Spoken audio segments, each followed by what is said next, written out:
Welcome to Redefining Real Estate. I'm Rylan. And I'm Morgan. Expect a mix of education, humor, and authentic conversation as we explore all things real estate. Let's jump into today's episode. It is always better to buy versus rent, is what the average agent may be telling you. But Morgan and I have had a lot of questions recently on which would be better. And it always kind of boils down to what your specific needs are. But Morgan, curious, what is your initial response when someone asks you the whole renting versus buying situation? How do you break all that down? Yeah, so obviously we're real estate agents. So yes, of course, we want you to buy a house. We think it's a great investment. We understand all of that. And in everyone's situation, it's not always the same. So usually when I get this question, my first thought is, okay, well, number one, how long do you plan on staying in the area, in Bryan-College Station? Or how long do you plan to have ties here? Because if you're only gonna be in the area for 1 or 2 years maybe, or like your job may move you, or your program that you're in university may move you around, Right. It may not make sense if you're only gonna be able to stay 1 or 2 years, because by the time you have to turn around and sell the house, the appreciation just doesn't make sense year over year. Right. The investment that you made hasn't actually had time to develop into what we always preach about, you know? Correct. So usually it takes 3 to 5-ish years, depending on the location or the type of property that you have, for it to really make sense. But you know, maybe you're going to live in it for 2 years, and then you have a brother or sister that's going to come to A&M or Blinn, and they can live in it, or you have family members that could live in it, or you just want to rent it out as a long-term rental, or maybe try Airbnb. These are all like good options that could be something to consider if you aren't going to be here long-term.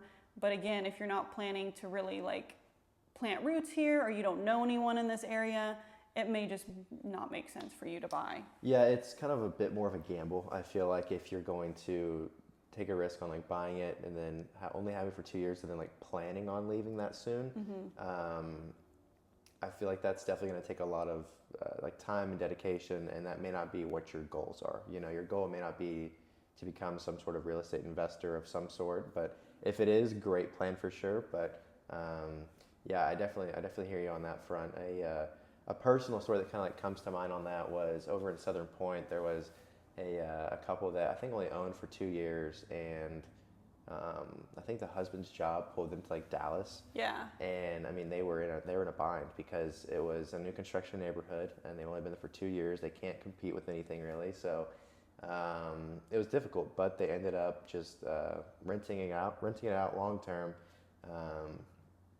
Just so they didn't like have to pay to sell their house, pretty much. Right. And even in those situations, like you may get a long-term renter in there, and if you put the least amount down or use down payment assistance, or you know, depending on your financial situation when you purchase, the rent may not cover all of your mortgage and taxes and insurance and HOA, but at least you're not going to be coming out of pocket a full amount. Right. So but I think just like thinking from that perspective of someone who unexpectedly would be in that situation, the other thing to consider is, okay, what does it look like to rent right now cost-wise versus what would your mortgage be? Right. Which in today's day and age, it's not as easy as saying like, oh, well, you should buy because it's cheaper than renting. With interest rates how they are and like how our market has appreciated, that's just really not the case, because like the rental market has not matched it. No. So right now, like we did some market research, right? So like if we're looking in South College Station area or Northgate, kind of near campus, just in the more popular areas that people tend to gravitate towards, the average rent for a 1 to 2 bedroom is around $1,800. Is that what you found as well? Yes. Yeah. And then also that rent continues to increase usually every year, or at least every 2 years. You know, they're going up on your rent. There's definitely some sort of increase. Yes. Yeah. So like usually like $50 plus every single year. So thinking about 1,800 ballpark, you know, we work with a lot of first-time home buyers, and I can say for sure, I think the only client I've had recently that did the least amount of money down, like did down payment assistance, true like first-time home buyer, they ended up buying around the like $210,000, $215,000 price point, older home in Bryan, and I think their payment was right around like 1850, 1900. Okay. I mean, it's a 3-bedroom, 2-bath house, really cool house, but it's also may not be the location some people are looking for. It's Right. older, it's not completely renovated, whereas you may be able to get an apartment for 1800, you know, Right. and maybe a 1-bedroom or 2-bedroom, right? Steps away from where you need to be, like Yeah. locations there. It could be a lot more like a brand new home probably or apartment. A lot more amenities probably go with that too. But so I'm sure your client knew that, but why did she go with the actual buying route instead? Yeah, so my like- clients had been renting previously. Now they were in a studio apartment, Okay. paying significantly less. But number one, they were tired of just renting in general and having a property manager that Okay. didn't care. Because I think they were in like a locally owned, like smaller apartment complex in Bryan. So it wasn't like a luxury apartment or anything. But yeah, they didn't care for how maintenance requests would never get answered. You know, when they had pest control problems, it would Yes. take forever for someone to get out. And then just not really being able to have enough space. Like, obviously they were in a studio, but they also had a dog. They have a pit bull. And so they were having to take him on a walk all the time, which is not a huge deal to them, but it's more like, okay, if we had a yard, Yeah. we had a fenced yard, that would be nice to have. Right. For the dog and also for entertaining, having people over. And for my clients especially too, they were just kind of at a point in their lives where they felt like, okay, it's time for me to buy. You know, they were a little bit older, 30s, 40s age range. And so I think also mentally they were just like, okay, we're tired of all this like BS that we've been dealing with. So we want to look into the process. Yeah, that's great. That's the trade-offs are always going to be there, you know. But again, if it makes sense for them, then that's the best route for them. Yeah, and they plan to be here long term. They live and work here, so it wasn't Okay. anything like a student coming in and possibly moving, or like an Aggie parent or anything like that. Understood. Yeah. But yeah, I will say, like, when you look at it side by side, even if you are comparing the two numbers, say your rent is $2,000 a month and then your mortgage is $2,000, which I think $2,000 to $2,200, that ballpark is a lot more common for like when you're looking at new construction. Right. And you know, around $250 to $260, and you're getting a lot of incentives from the builder. That monthly payment is a lot more realistic for someone who's putting like the least amount down, in my Right. experience. Right.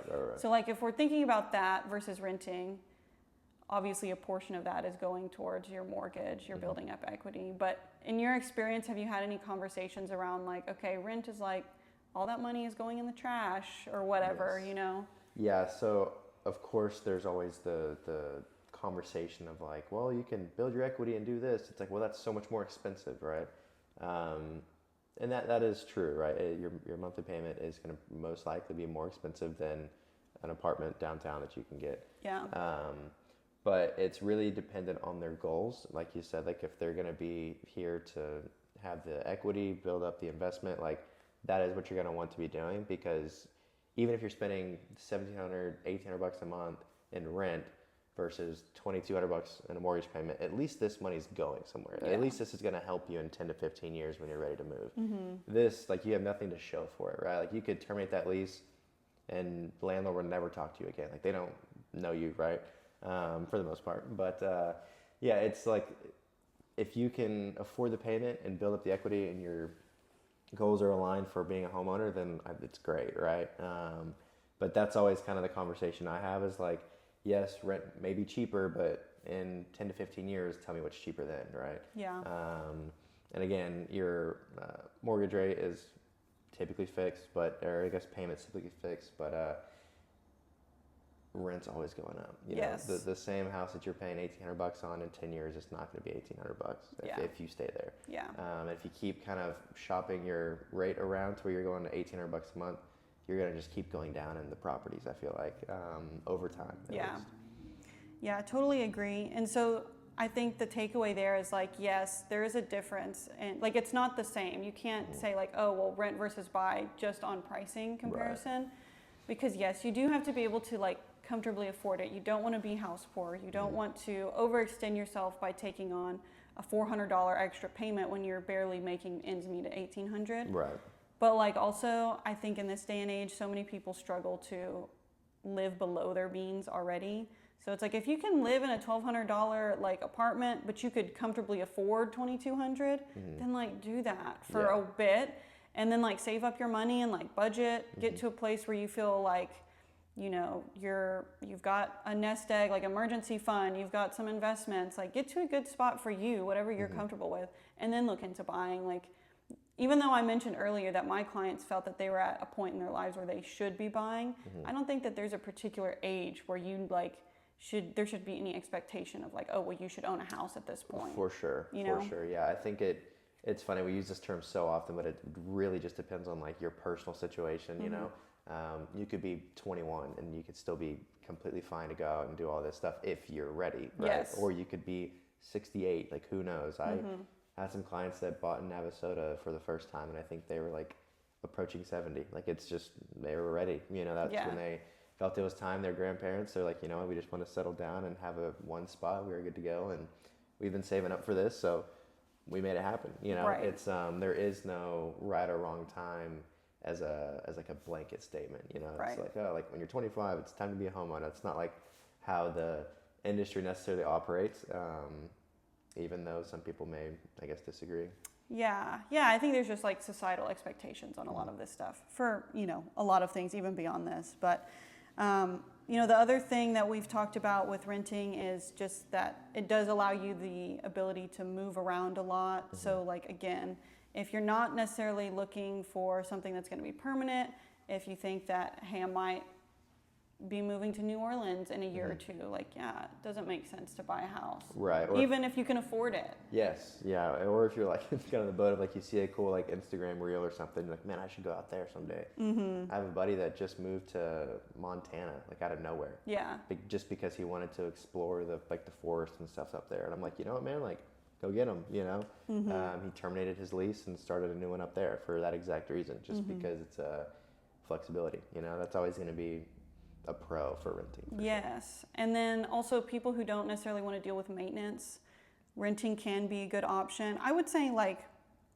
apartment complexes probably would be more like to that person's speed, at least from what my clients tell me, how the rental market is out there with local property management companies.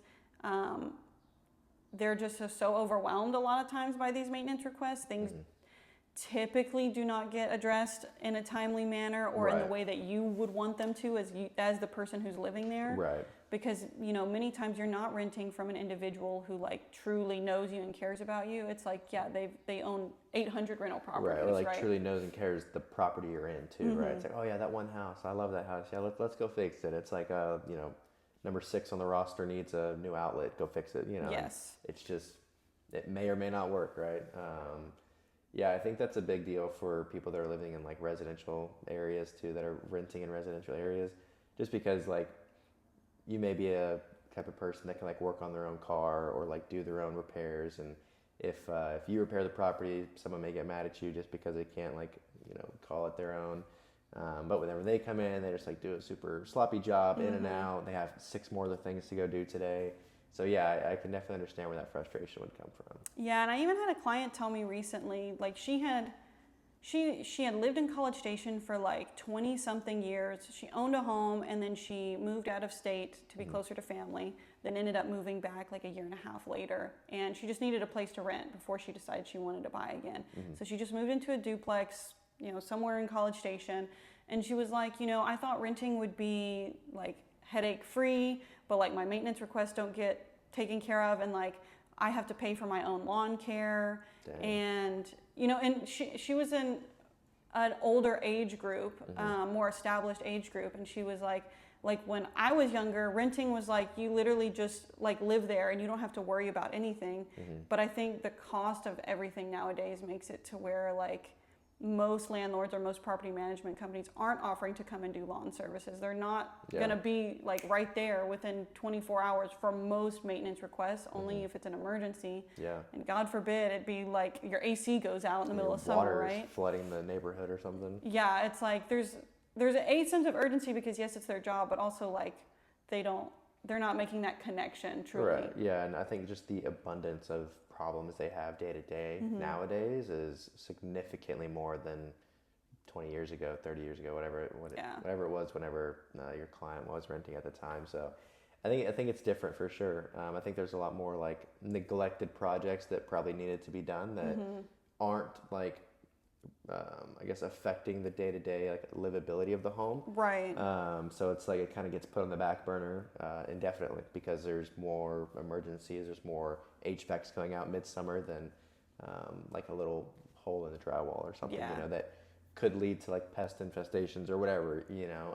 Yeah. But things like that, like repair-wise, definitely can get neglected for sure. Yeah, and obviously not trying to paint all rentals in a bad light because like not all of everyone's experience is going to be like this, but I find that this is like a common denominator, but that may also be because the people I'm talking to typically are looking into buying a house versus continuing to rent. For sure, yeah. I think it's just understanding the risks and what you could experience are involved with renting.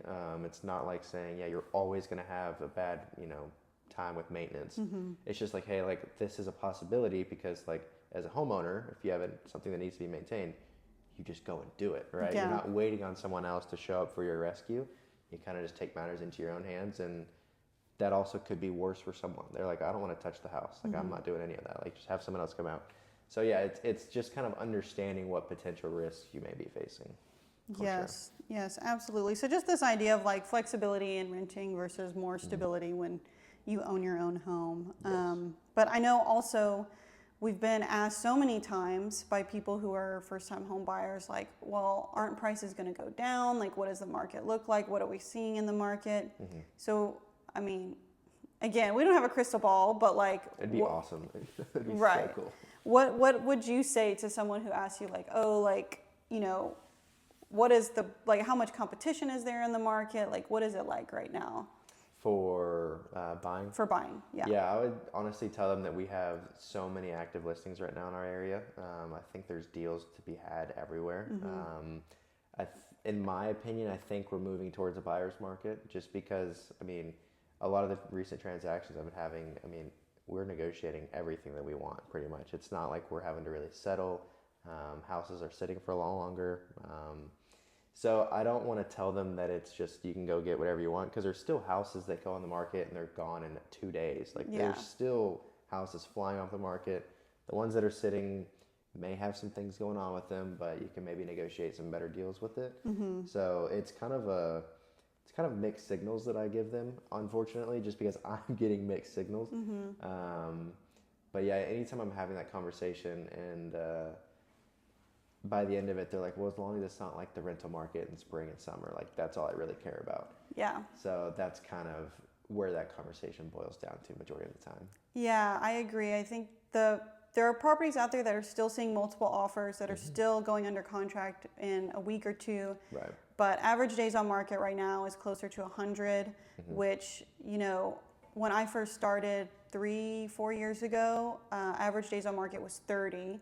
So things have significantly changed as far as how much time a house is on the market. And to be clear, that's like from the time you go under contract to closing, which a closing is usually a 30-day timeline. So that's saying that houses would sit on average for a day. Yeah, for a day or a couple of days, right? So which is crazy. Yeah, so it was a super heavy seller's market when interest rates were low. So we know that's what happens when interest rates go down. Right now, interest rates are around 6-7-ish%. So competition has gone down, but we still haven't caught up as far as like there being enough inventory in our area. Like I totally agree, like buyers have more options now. And at the same time, the really, really good options still go quick. For sure. Yeah, it's like you do have a lot of options, but yeah, if you're not super fast and ready to go and act on those things, then you're going to lose the house for sure. If it's a good deal. It's not just going to hang out forever. Right. And the people that are buying right now are the ones that are probably going to be the most financially qualified because interest rates are where they're at. You don't have just like everyone getting approved and out there. So yes, there's less competition, but the people you're up against are going to be usually at a higher like financial tier than what we probably would have seen. Without a doubt. And so like with prices in general, you know, obviously a lot of people tell us, oh, I'm going to wait till the market crashes, or I'm going to wait till, you know, I see that things are coming down. I see listing Yes. prices are coming down. What have you seen as far as prices over time? I have not heard the term, I'm going to wait for the market to crash in 2025. I heard that a lot in 2024, especially in October, a little bit in November, and then a lot in December. And I haven't actually had someone say that in a while, so that's funny. But to answer your question, honestly, I haven't really seen prices fluctuate a whole lot. I think people are kind of starting to understand that waiting for the market to crash or waiting for prices to plummet, like, that's not super realistic. I feel like our real estate market isn't just some crazy up and down situation when it comes to pricing property. It's a lot more stagnant, and I mean, indefinitely over time, prices have always gradually gone up. They've never just crashed. Yeah. And even if they did crash, there'd be so many buyers in the market that you'd probably negotiate to the same price anyways. So that's kind of my take on it. I kind of explain it a little bit differently when I'm speaking to actual clients. If they're genuinely curious, I give them a little bit more data. But as far as, I guess, kind of like a hot take, that's where I'm at. Yeah, I mean, obviously I agree with you. I think that nobody has a crystal ball. No one can tell you what's going to happen with the housing market or interest rates. All we can say is, this is what we're actively seeing in the market. This is what happened over time. Like, this is what history did in the past. So when we were in situations like this in the last several years, it's like, okay, prices are continuing to go up. Yes, you may see houses sitting on the market longer or listing price decreases, price reductions, but that's not like actual sales data. Right. So based on sales data alone, prices are continuing to go up. It's just, they're not going up at a high, like, they're not appreciating at such a high rate like they were during COVID. Right. We're seeing like 2-3% appreciation year over year. Right. So again, that just goes back to, like, if you are not going to be in this area for a long time, it is a risk for you to potentially buy, because we don't know how much appreciation is going to be year over year. Yeah, I think the best thing to, like, kind of take away from all of this is, like, the only thing you can control is yourself. Make yourself the investment whenever you're going to go look at all these properties. Don't try and, like, time the market or do whatever you need to. Like, make sure you're in the best timing for yourself, and then act on those things. Like, make sure your finances are where they need to be. Do all the things that you can do for yourself to set yourself up, and then it would make your entire experience so much better versus focusing on the wrong things, you know, like trying to score some crazy deal that doesn't make any sense, right? Yeah. So takeaways: reflect on your lifestyle, your goals, your finances. These are the big deciding factors. And if you guys are considering, you know, should I rent, should I buy? I really don't know what the market looks like in this neighborhood where I would want to be at. If you need someone to, like, talk through those things with you, obviously we are available to do, like, a free phone call conversation, a free consultation for you guys, just so that way we can help you work out what's going to be the best option for you, and maybe just give you an insight into what our clients have been doing recently. Because again, we work with a ton of first-time home buyers, a lot of people that are relocating to the area, and then even people who are moving up, you know, selling their smaller house and upsizing or downsizing the other way around. So we work with people of all different situations, and we'd be happy to share their stories with you guys if you have any concerns or any thoughts on that. You can find our Instagram links down below. Please go and follow us on Instagram. We're trying to share as much value and information as we can about the housing market all the time. And if you made it all the way to the end of this episode, please subscribe and share this with someone who you think might benefit from this information. Cool. We'll see you on the next one.